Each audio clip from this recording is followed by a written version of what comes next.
Arrow Creek Valley, Montana Territory, September 1886. The air held the first brittle premonition of winter, a sharpness that made the clang of a hammer sound thin and final. While other settlers were chinking logs and stacking the last of their firewood, Janosz Varga was doing something that made no sense. He wasn't building a cabin. He was building two enormous, rough-hewn barns, their skeletal frames rising in parallel like the ribs of some great beast. They were spaced exactly 24 feet apart, a deliberate and unchangeable distance that seemed to be the whole point of the exercise. Virgil Sprague, the settlement's most respected carpenter, stopped his wagon on the track above Varga's claim, his hands resting on his hips. With 27 cabins built across 2 territories, Sprague understood the grammar of frontier construction. You built the home first, the warm heart of the homestead.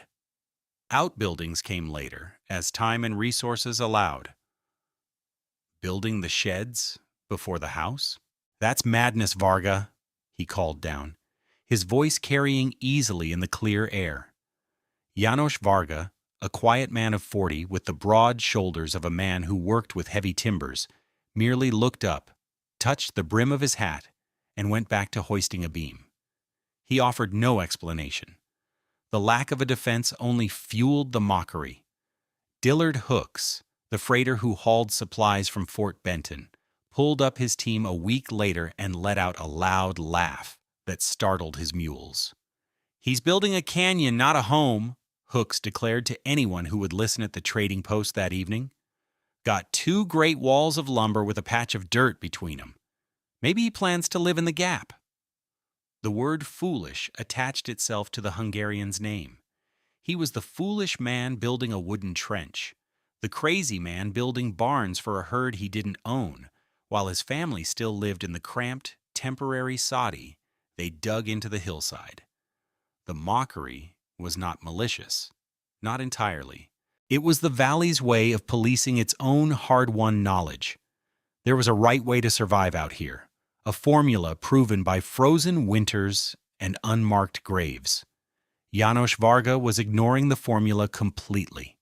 What did this quiet Hungarian, a former shipwright from a landlocked country, understand about the elemental physics of wind and warmth that a valley of experienced, intelligent frontier builders had missed entirely? The answer would not be found in the quality of his joinery or the thickness of his logs, but in the empty space he was so carefully preserving between 2 unheated walls. If you stick with me for the next few minutes, I promise to show you the forgotten science behind this strange design. The principles are as relevant today as they were in 1886, so hit that subscribe button, give this video a like, and tell me in the comments where you're watching from. Because the story of Janosz Varga isn't just about building a cabin. It's about a fundamentally different way of seeing a problem that everyone else thought they had already solved. Janosz Varga was not a man shaped by the prairie. He had been shaped by the Danube River. For 20 years in his native Hungary, he had been a master shipwright, building the heavy river barges that plied the great waterway from the Black Forest to the Black Sea. He didn't just understand wood, he understood fluid dynamics. He knew how water curled around a hull, how it pushed and dragged, and how the shape of a vessel could either fight the current or use it. To him, wind was just a thinner, faster river, and a house was just a boat moored in its current.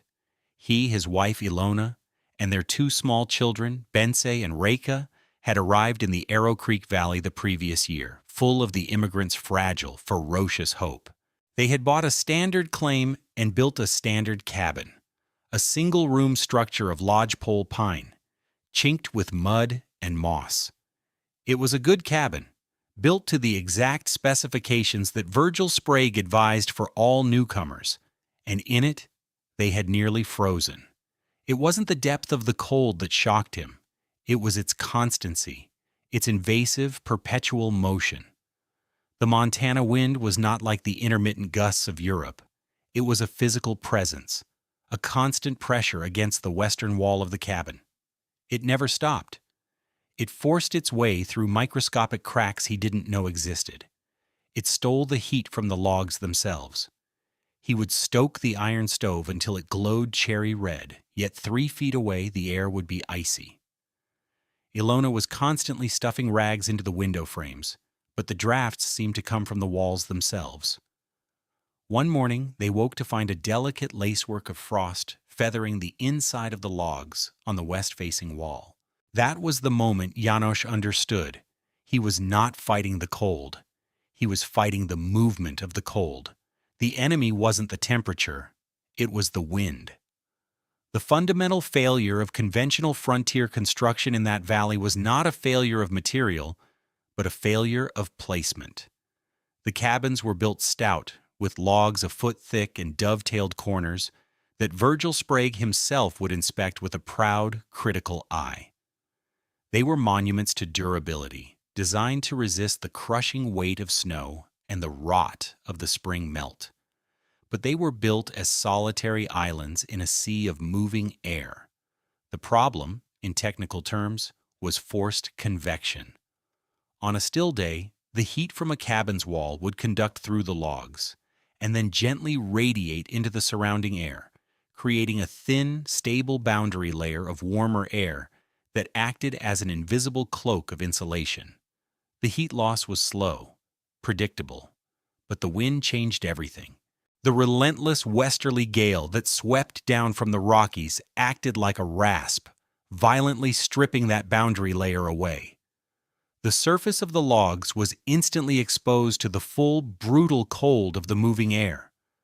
A log wall that might have an effective R value of 10 in still air performed as if it had an R value of 2 or 3 in a 30-mile-per-hour wind. The physics were unforgiving.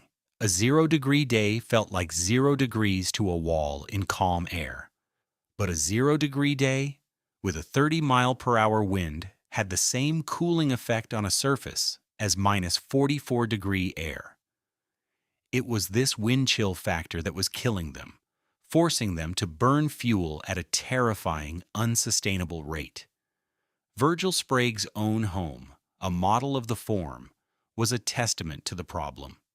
It was a beautiful structure, 2 stories with a stone fireplace big enough to roast a deer. Yet every winter, his family was forced to retreat into the 2 rooms on the sheltered eastern side of the house. The western rooms were used for cold storage.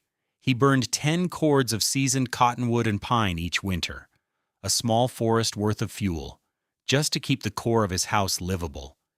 He, like everyone else, saw the solution as more wood for the fire, thicker walls, tighter chinking. They were trying to armor the ship when Janosz Varga had decided to move the ship to a calmer harbor. The construction of the Varga compound was an exercise in brutalist priorities. The 2 barns went up first, erected with a speed that startled the onlookers. They were not finely crafted. Janosz used cheaper board and batten siding over a rough-sawn timber frame. The gaps in the siding were wide enough to see daylight through. They were not meant to be warm, they were meant to be large, solid obstacles. Each barn was 40 feet long, 18 feet wide, with a high-pitched roof that rose to a peak of 16 feet. They were oriented perfectly east to west, presenting their long, unbroken faces to the prevailing winds. Virgil Sprague made it a habit to stop by, unable to look away from what he considered a monumental folly. "You're wasting good lumber on livestock that could stand in a simple lean-to," he argued one afternoon, gesturing at the enormous western barn wall. "That's enough board to side 2 proper homes. And what about the sun? Your house will get no morning or evening light, Varga. It'll be a dark, damp hole in the ground." Janosz, who was meticulously laying out the foundation for the cabin in the 24-foot gap, paused and looked up at the sun, then back at Sprague. He spoke with a quiet deliberation that was often mistaken for slowness. "The sun gives light," he said, his Hungarian accent thickening the words. "It does not stop the wind. Light I can make with a lamp. Stillness I must build." Sprague just shook his head and drove off. Once the barn shells were complete, Janosz began the house. It was nestled precisely in the space between them. The cabin itself was modest, only 18 feet wide and 30 feet long. This left a 3-foot wide gap on the north and south sides, between the cabin walls and the inner walls of the barns. He used the finest, straightest logs for the cabin, stripping them by hand, and taking his time with the corner notches. He was building the warm, tight core. Then came the final, crucial step. He extended the cabin's roof line outwards, across the 3-foot gaps, and attached it directly to the walls of the 2 barns. This created a single, massive, unified structure. From the west or the east, the prevailing wind directions, you couldn't even see the house. All the wind saw was the sheer 16-foot-high wall of a barn. The 3-foot gaps became covered, sheltered breezeways, protecting the north and south walls of the cabin. The only exposed walls of the house were the front and back, which faced into the sheltered 24-foot-wide courtyard. Dillard hooks brought a load of milled lumber for the floors and stood staring at the finished form. It was unlike anything he had ever seen.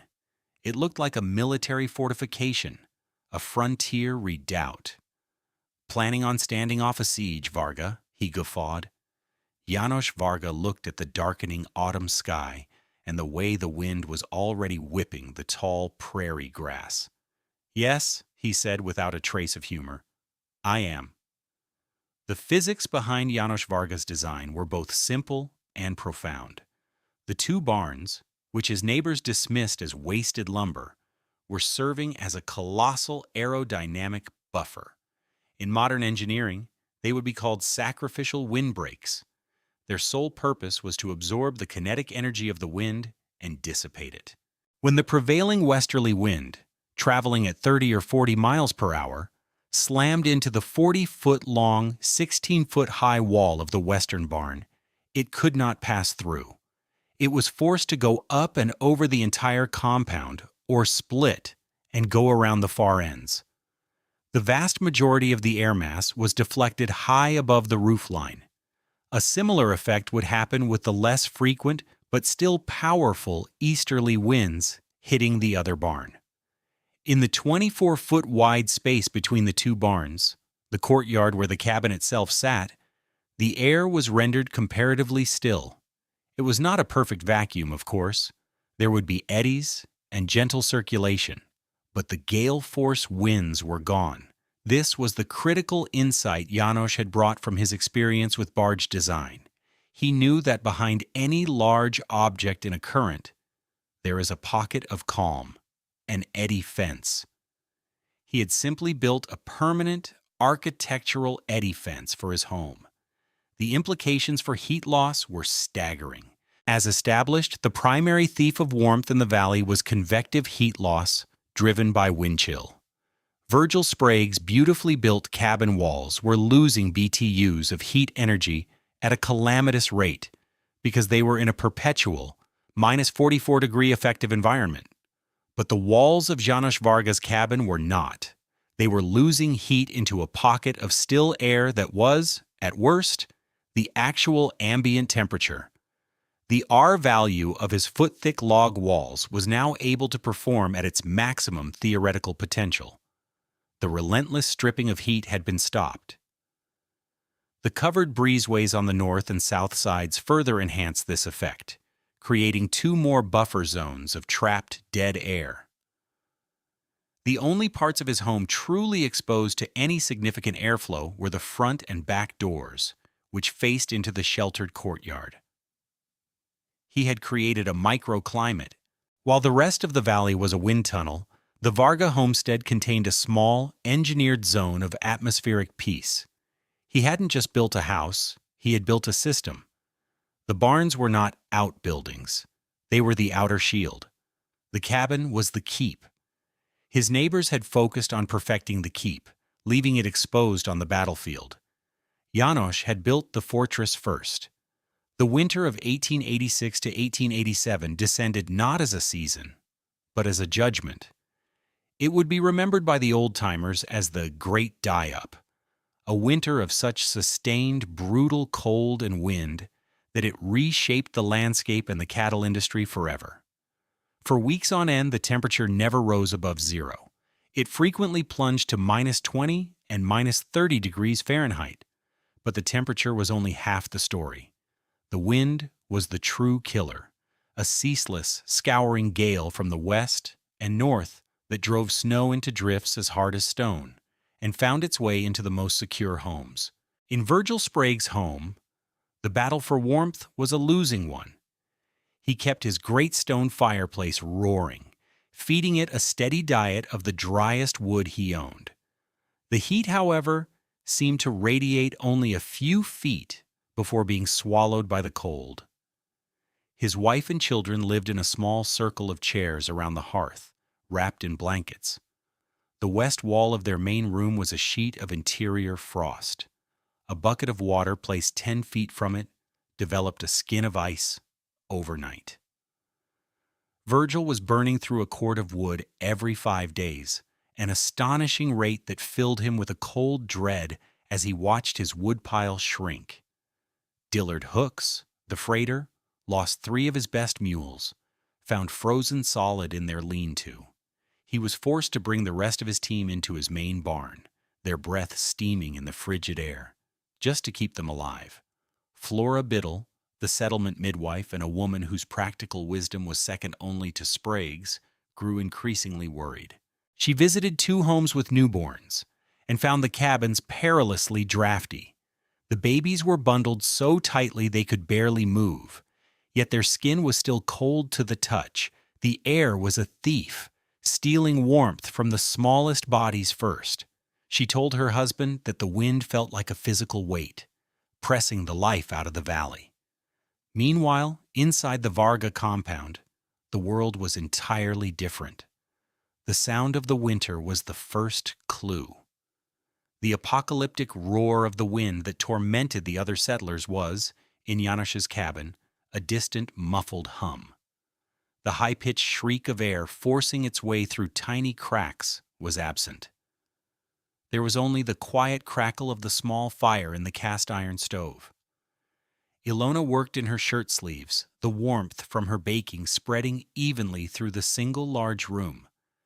The air was still. A candle placed on the windowsill did not flicker. The children, Bense and Reka, were not confined to the hearth. They played on a bearskin rug in the middle of the floor, comfortable and safe. The interior walls were cool to the touch, but they were not icy. They were not bleeding heat. Janosz fed the stove with a calm, methodical rhythm. He used small, seasoned logs, keeping the fire low and steady. His woodpile, which everyone had declared dangerously small back in October, seemed to barely diminish. He was using less than half the wood of his neighbors, yet his family was demonstrably warmer. The wind hit the barn, spent its fury on the unheated sacrificial wood, and died. It never touched his home. Winter stopped being a siege and became simply weather.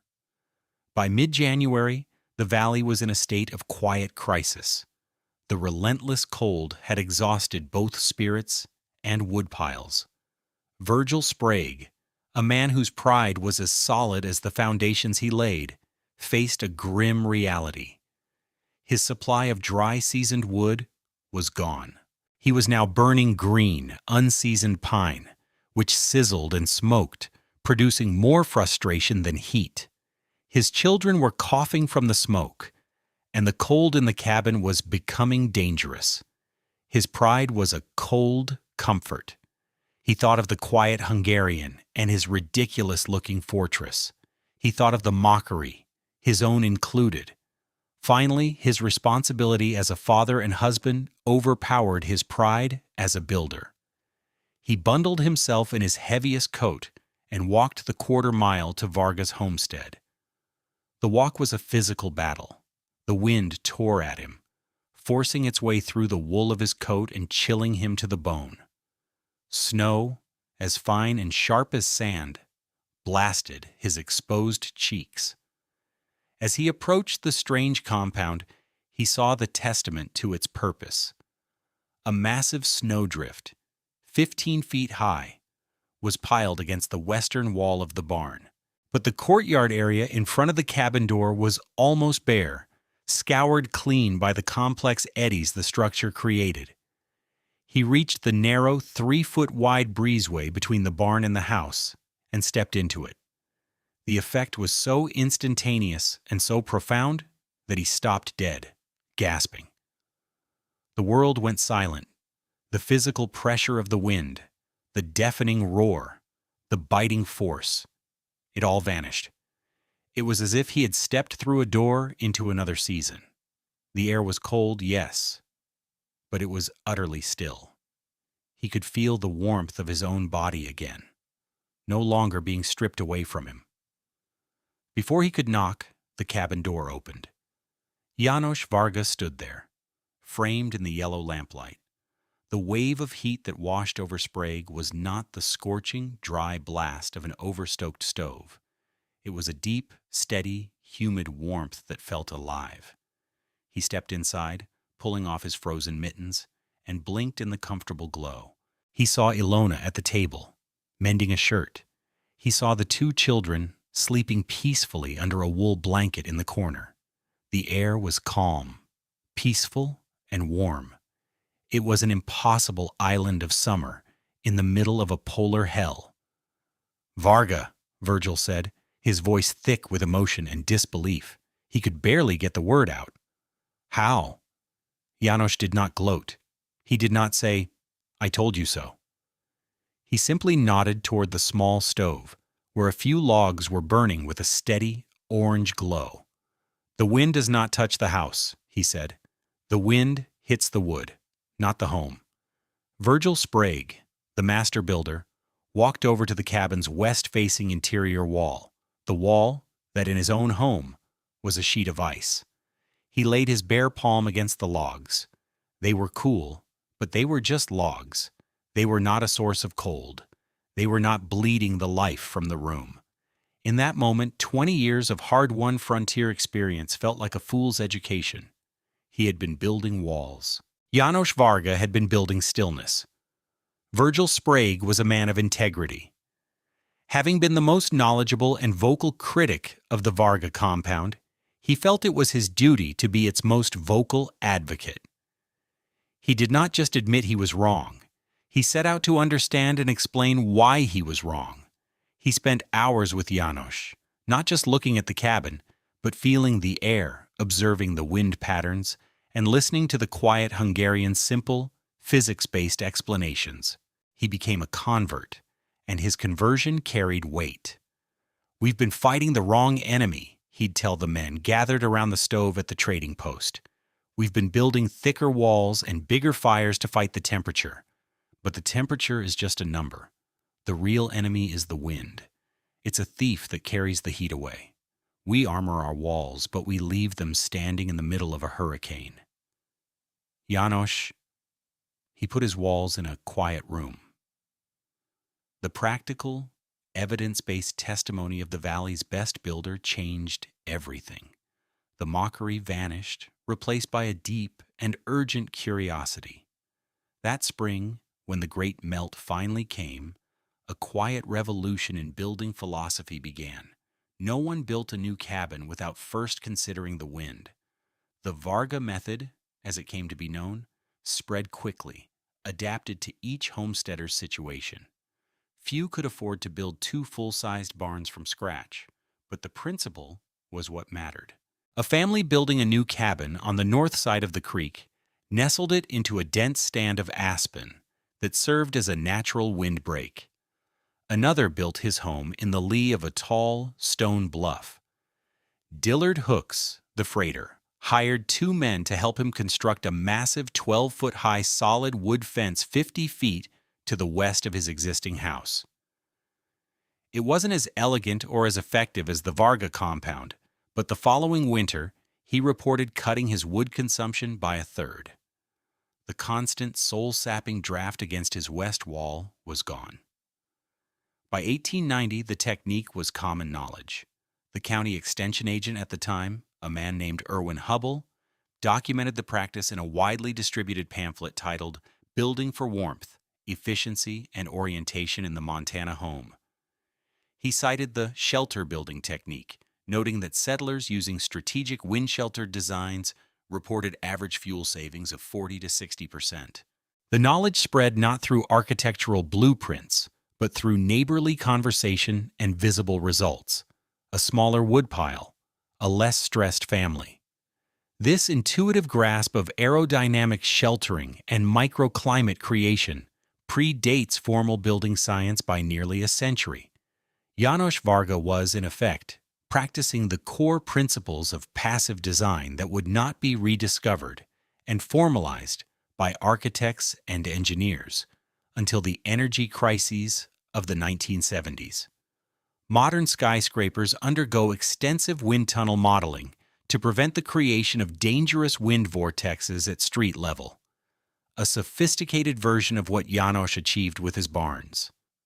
Today, sustainable architecture relies on these very ideas. Landscape architects use rows of trees, shelter belts, to protect buildings from winter winds, reducing heating costs. The concept of the rain screen facade, a popular feature in contemporary high-performance buildings, involves creating an outer, uninsulated cladding that shields the primary insulated wall from wind and rain, leaving a gap of still air in between. This is, in essence, the Varga compound on a microscale. What he built out of necessity from rough-sawn lumber is now a celebrated strategy in the quest for energy-efficient design. It is a powerful reminder that the most advanced ideas are often the simplest, born from careful observation of the natural world. The ultimate lesson of the Varga compound was not about joinery or insulation, but about the profound power of redefining the problem. The settlers of Arrow Creek Valley saw their cabin as the system to be perfected. They focused their considerable skill on the thickness of the logs, the tightness of the chinking, the efficiency of their stoves. Their goal was to build a perfect object. Janosz Varga saw the cabin as merely one component in a much larger system, a system that included the relentless wind, the path of the sun, and the topography of the land itself. He didn't try to build an infinitely strong wall to defeat the wind. He simply stepped out of the wind's path. He changed the environment, not just the object within it. This shift in perspective is the wellspring of all true innovation. It is the humility to accept that some forces cannot be overpowered, only understood and accommodated. It is the wisdom to see the invisible currents that shape our world and to place ourselves and our creations in a more favorable position within them. The Montana frontier was a harsh teacher. It did not reward stubbornness or blind adherence to tradition. It rewarded what worked. And in the winter of 1886, what worked was the quiet wisdom of a Hungarian shipwright who knew that the best way to win a fight with a river is to never get in the water. That's how real wisdom spreads on the frontier. Not through patents or publications, but through the quiet evidence of a warm home and a small woodpile. I hope you found this story of frontier ingenuity as fascinating as I did. If you want to learn more about these forgotten principles of survival and design, make sure you're subscribed to the channel and have clicked the notification bell. Please give this video a like to help us reach more people, and let me know in the comments. What's the cleverest low-tech solution you've ever seen for a big problem? Thanks for watching. The content of this video is for educational and storytelling purposes. It presents a historically inspired reconstruction of events. The characters, names, and specific incidents depicted are fictionalized, while the building techniques and scientific principles are based on real historical practices. This video does not constitute professional, technical, or legal advice. Any application of these or similar techniques should be done in accordance with modern building codes, safety standards, and regulations.